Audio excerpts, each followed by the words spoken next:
আসসালামু আলাইকুম দর্শক, চলে আসলাম আরেকটি ভিডিওতে। বাংলাদেশ ক্রিকেট ইতিহাসে সবচেয়ে বেশি গতির বোলার কে? এই প্রশ্নটা সবার মনেই থাকে। এমন 5 জন বোলার বাংলাদেশ ক্রিকেট ইতিহাসে রয়েছে যারা বাংলাদেশি ক্রিকেট ইতিহাসে সবচেয়ে বেশি গতি দিয়েছে। এ তালিকায় 5 নম্বর পজিশনে রয়েছেন মাশরাফি বিন মুর্তজা।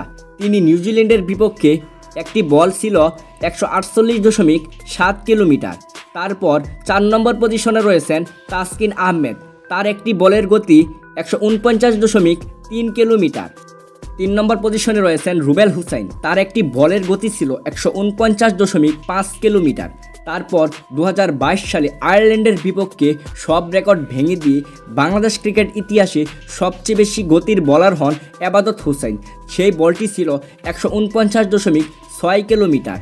তারপর এই রেকর্ডটি বেশি দিন স্থায়ী হতে দেননি নাহিদ রানা। পাকিস্তানের বিপক্ষে দ্বিতীয় টেস্টে প্রথম ইনিংসে একটি বল করেন 149.9 কিলোমিটার। বাংলাদেশ ক্রিকেট ইতিহাসে নাহিদ রানার এই বলটি ছিল বাংলাদেশের সবচেয়ে বেশি গতির বল। নাহিদ রানা কি পারবে পরবর্তীতে ব্র্যাডলি শোয়েব আক্তারের রেকর্ড ভাঙতে? জানান আপনার মতামত ভিডিওর কমেন্ট বক্সে কমেন্ট করে। Thanks for watching. Please like, comment, share and subscribe.